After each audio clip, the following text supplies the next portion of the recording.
வணக்கம். ஜவைஜெட் from Javadupatti Pudur. Power writer அப்படிங்கிற YouTube channel மூலமாக உங்களை மீண்டும் சந்திப்பு ரொம்ப மற்ற மகிழ்ச்சி.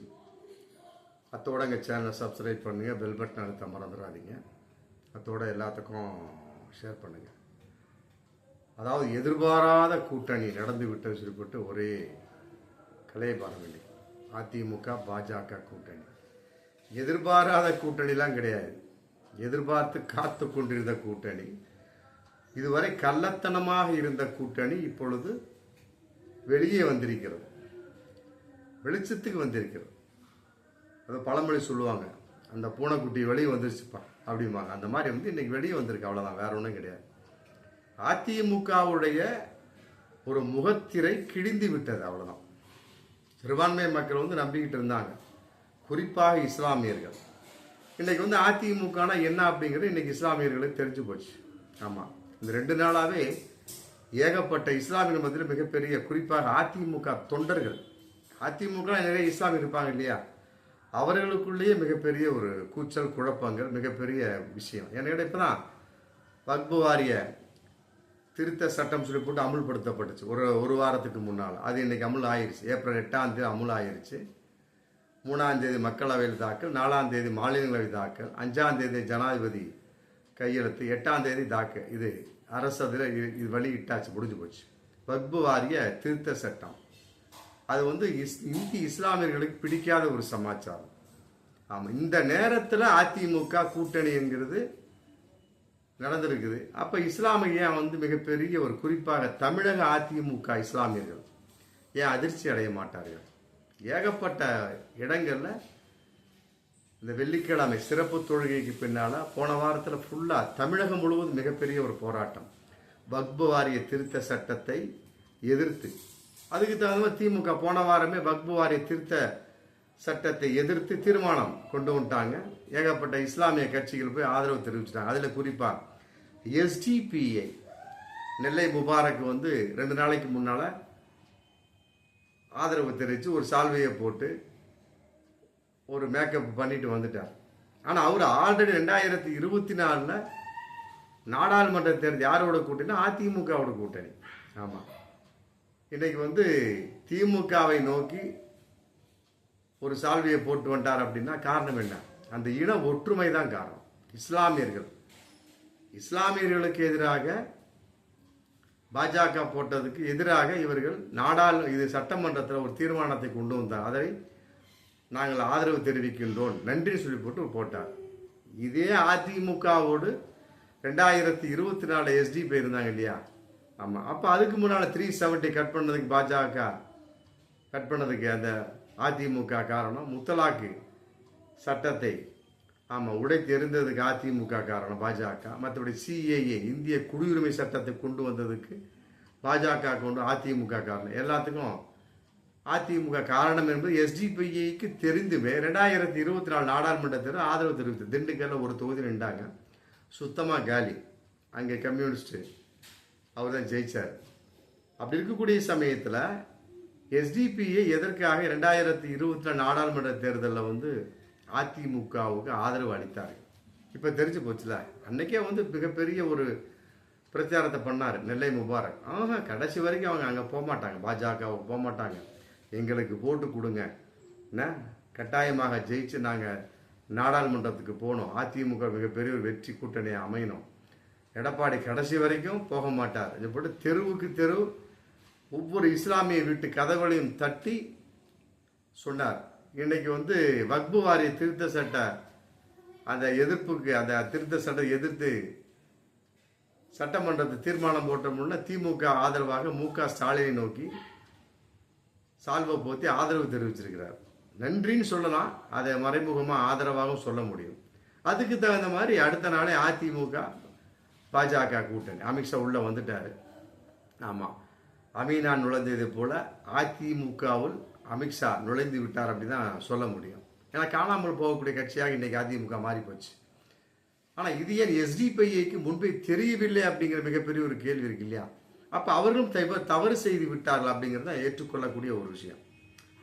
அவ்வளோ தூரம் சொன்னீங்களே, 2024 அந்த நாடாளுமன்றத்தை எங்களுக்கு ஓட்டு போடுங்க, அதிமுக ஓட்டு போடுங்க. ஆமாம், எடப்பாடி முன்ன மாதிரி கிடையாது, சிறுபான்மை ஆதரவு இருக்குது. முன்னதெல்லாம் வந்து பாஜகவினுடைய ஒரு நெருக்கடியால் செய்தது, இனிமேல் செய்ய மாட்டார். இதே நெல்லை முபாரக் பேசினார் அதிமுகவுக்கு ஆதரவா. இப்போ இன்னைக்கு என்னத்தை பேச போறாரு? பல பேர் சொன்னாங்க அன்னைக்கு, ஆமா எஸ்டிபிஐ அதிமுகவோட கூட்டணி சேரக்கூடாது. ஏன்னு கேட்டால் அது எப்படி இருந்தாலும் பாஜகவோட கூட்டணி சேர போற ஒரு கட்சி அப்படின்னு அன்னைக்கே சொல்லப்பட்டது. அதையும் மீறி எஸ்டிபிஐ எதற்காக கூட்டணிக்கு உடன்பட்டார்கள், செய்தார்கள், ஒரு சீட்டு வாங்கினாங்க. கடைசியில் தோல்வி தானே. இருந்தாலுமே கூட கொள்கைங்கிற கான்செப்ட் வரக்கூடிய சமயத்தில் இன்னைக்கு வக்பு வாரிய சம்பந்தப்பட்ட வகையில் திமுக போய் நன்றி சொல்லிட்டீங்க இல்லையா? அப்போ இந்த இன ஒற்றுமை அன்றியன் இல்லை அப்படிங்கிற கேள்வி இன்னைக்கு வருது. அப்படிங்கிறப்ப எஸ்டிபி மிகப்பெரிய தவறு செய்து விட்டார்கள். ஆமாம், இனி வரும் காலங்களிலாவது தவறு செய்யாமல் இருக்க வேண்டும். ஆமாம், அதுதான் வந்து நம்முடைய ஒரு மிகப்பெரிய ஒரு கருத்தாழ்வான ஒரு விஷயமா இருந்துகிட்டு இருக்கு.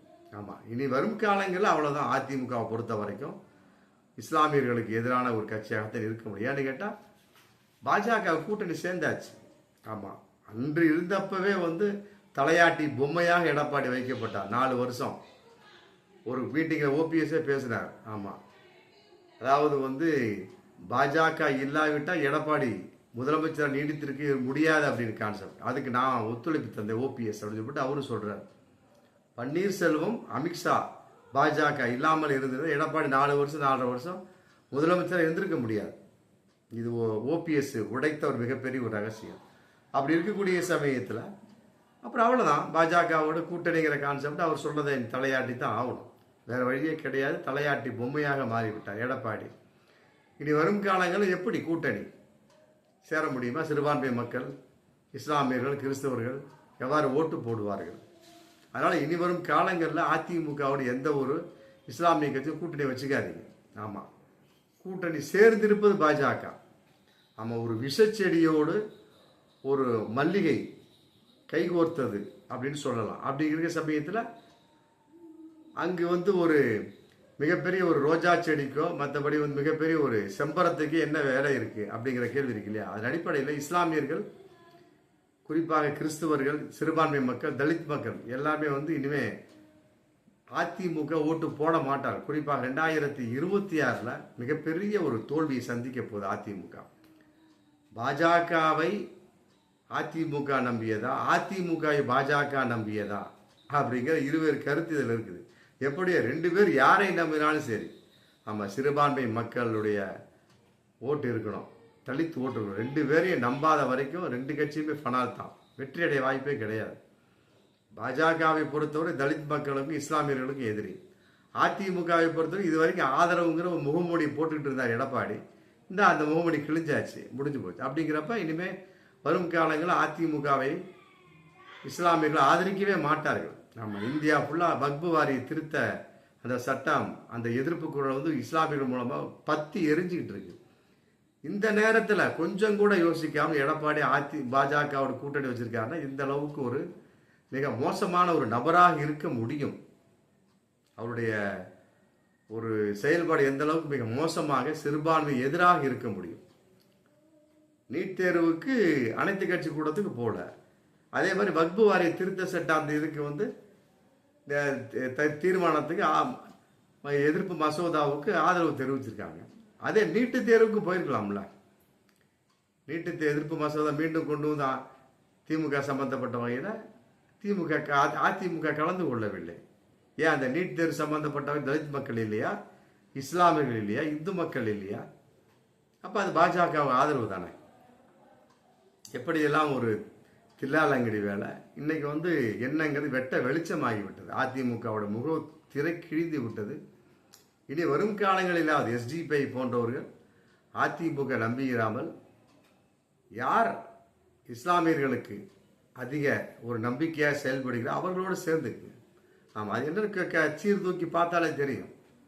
வக்பு வாரிய திருத்த சட்டம் உடனே கொண்டு வாங்க, அந்த எதிர்ப்பு அது கொண்டு வாங்க, உடனே கொண்டு வந்தாங்க. மற்றபடி இதில் மீனம்பாக்கத்து பக்கத்தில் 65 கோடிக்கு ஹஜ் இல்லம் கட்டுன்னு சொன்னதுக்கு உடனே வந்து ஒப்புதல் கொடுத்துட்டாரு. மற்றபடி ஏகப்பட்ட இஸ்லாமிய மக்களுக்கு ஏகப்பட்ட நல்ல திட்டங்களை கொண்டு வந்திருக்காரு. இன்னும் சொல்ல போனால் பல பள்ளிவாசல்கள், ஆமாம், இன்று ஒரு மறுசீரமைக்கப்பட்டிருக்கிறது திமுக அரசால். இதெல்லாம் பாருங்க. ஆமா, இதெல்லாம் வந்து வரும் காலங்களில் கட்டாயமா நிலைக்க வேண்டும் என்று சொன்னால் திமுக கட்டாயமாக வெற்றியடைய வேண்டும் 2026. இல்லாவிட்டால் அவ்வளவுதான்.